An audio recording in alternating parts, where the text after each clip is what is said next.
دیکھیے دجال اکبر کے بارے میں جو احادیث ہیں، ایک بات تو یہ کہ وہ کانا ہوگا ایک آنکھ سے، اس کے ماتھے پر لکھا ہوا ہوگا کافارا، ہر مومن پڑھ لے گا چاہے پڑھا لکھا ہو یا نہ ہو، وہ خدائی کا دعویٰ کرے گا، اور اس کی قوتیں کتنی ہوں گی ذرا نوٹ کیجئے، لا تضع قریۃ الا احبطها فی 40 لیلۃ، مسلم شریف کی روایت ہے، پوری دنیا میں ایک ایک بستی کے اندر وہ گھوم جائے گا صرف 40 دنوں۔ کیسی سواری اس کے پاس ہوگی، کیسی صورت والی سواری ہوگی، اب تو کچھ اندازہ ہے نا آخر ہماری فضا میں ظاہر بات ہے، ہمارے ہوائی جہاز 24 گھنٹے میں گزر سکتے ہیں مشرق سے مغرب تک۔ نمبر 2، اس کے دو کانوں کے مابین 80 گز کا یا 80 ہاتھ کا فاصلہ ہوگا، اس کے گدھے کی ماں بین حافظ ہمارے ہی حافظ آخر مسیرت یومین و لیلۃ، اس کے گدھے کی ایک قدم اور دوسرے قدم کے درمیان ایک دن رات کے سفر کی مسافت ہوگی۔ اب ظاہر بات ہے اس کا گدھا کون ہے آج؟ ہوائی جہاز۔ ینادی بصوت لہ یسمع ما بین الخافقین، کنز العمال میں بھی ہے، مسند احمد بھی حدیث ہے، وہ آواز دے گا ایک ایسی آواز سے جسے مشرق اور مغرب کے درمیان سب لوگ سنیں گے۔ ہو گیا کہ نہیں؟ بش کی تقریر سب سنتے کہ نہیں؟ سخرت لہ انہار الارض واقصارہا یامر السماء فتمطر والارض فتنبت، اس کے لیے تمام دریا اور پوری زمین کو سخر کر دی جائے گی، وہ جب حکم دے گا آسمان کو بارش برسائے گا، مادر ذات انجا اکمہا اس کو ٹھیک کرے گا، کوڑی کو ٹھیک کرے گا، یہ حضرت عیسیٰ والے موجزے ہیں، یحیی الموتیٰ، مردوں کو زندہ۔ آج جو ہے کلوننگ اس جگہ تک پہنچ چکی ہے کہ آپ کے والد کی قبر سے لاش میں سے کوئی تھوڑا سا ٹکڑا نکال کر والد بنائے جا سکتے ہیں۔ یہ دوسری بات ہے کہ ابھی بحث چل رہی ہے، ہیومن کلوننگ کی کھلی اجازت نہیں دی جا رہی، لیکن آگے ایک آدمی کو چیر کر 2 ٹکڑوں میں بانٹے گا اور پھر زندہ کر دے گا۔ وَجَبْعَثُ مَعَهُ يَجْبَعْثُ مَعَهُ الشَّيَاطِينَ عَلَى صُورَةِ مَنْ قَدْ مَاتَ مِنَ الْآبَاءِ وَالْأُمَّهَاتِ وَالْإِخْوَانِ فَيَأْتِي أَحَدُهُمْ إِلَىٰ أَبِيهِ وَأَخِيهِ فَيَقُولُ أَلَسْتُ فُلَانٌ أَلَسْتَ تَعْرِفُنِي، اس کے ساتھ شیاطین جن کا لشکر ہوں گے، اور ان کی صورتیں وہ بنا دے گا لوگوں کے مرے ہوئے ماں باپ اور بھائیوں کی سی، اور وہ آ کر کہیں گے دیکھو میں تمہارا باپ نہیں ہوں، پہچانتے نہیں مجھے، میں تمہارا بھائی نہیں ہوں، پہچانتے نہیں ہو مجھے، ارے میں تمہاری ماں نہیں ہوں، پہچانتے نہیں ہو، یہ خدا ہے، اس کو کرو سجدہ۔ عام کفر و الحاد۔ اور ایک بات جو سب سے اہم ہے جو آج شروع ہو چکی ہے اور میں تفصیل بیان کر چکا ہوں، کائرو کانفرنس اور بیجنگ کانفرنس اور بیجنگ +5 کانفرنس، اور وہ بھی یونائٹڈ نیشنز کے تحت، آخر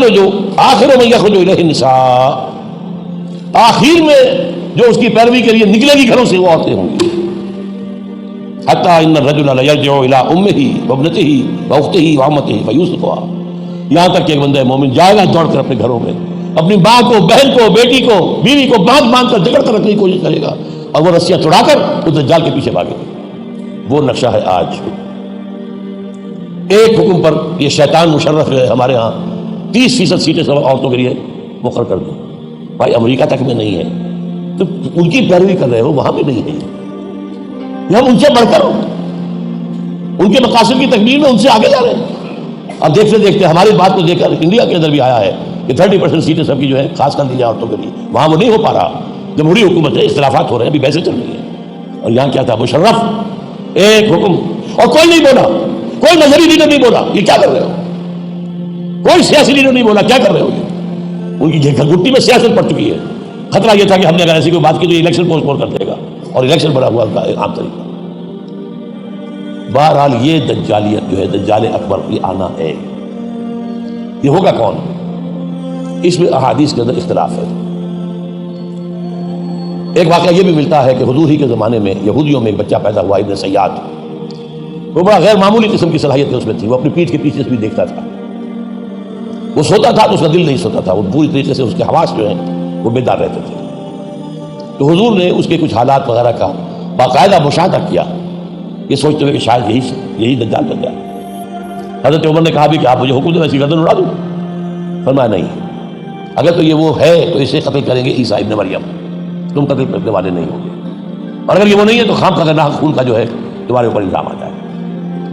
پھر ایک صحابی رضی اللہ تعالیٰ عنہ تمیم داری، وہ عیسائی تھے، اسلام لائے تھے، وہ کسی بحری سفر پر گئے تو طوفان جو ہے ان کے جہاز کو لے کر ادھر ادھر کئی ایک مہینے تک، اس سے بھی زیادہ، موج ادھر لے گئی پھر ادھر لے گئی پھر ادھر لے گئی، حتیٰ کہ ایک جزیرے میں جا کے ان کا اترنا ہو گیا اور کوئی نہیں تھا، غیر آباد۔ اندر کچھ گئے تو انہیں ایک عجیب سی مخلوق نظر آئی، جساسا، کہ نہ اس کا پتہ چلتا تھا منہ کدھر ہے دم کدھر ہے۔ اس نے کہا تم کیا کرنے آئے ہو؟ دیکھو فلاں صومعہ ہے، ذرا ادھر جاؤ، گھنا جنگل ہے، وہاں جو ہے ایک صومعہ ہے، چرچ ہے، اس میں ایک آدمی تمہارا انتظار کر رہا، جاؤ۔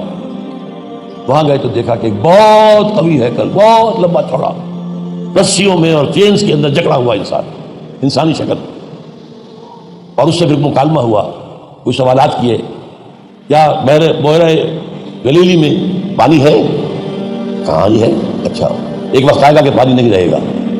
حضرت عیسیٰ علیہ السلام کی آمد کے بعد جب یاجوج ماجوج آئیں گے تو یہ سارا پانی پی جائے، کوئی قطرہ نہیں بچے گا۔ اس طرح کئی سوالات کیے، اور پھر اس نے غالباً یہ کہا کہ میں دجال ہوں، مجھے ابھی اللہ نے گرفتار کیا ہوا ہے، پھر اب وقت آئے گا مجھے چھوڑے گا۔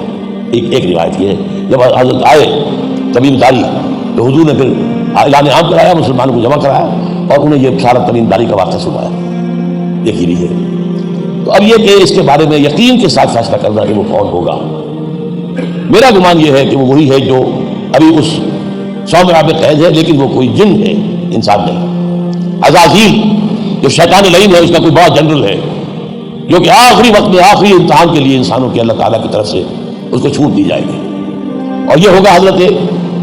عیسیٰ علیہ السلام کا جو حکومت کا دور ہے 40 برس اس کے آخر،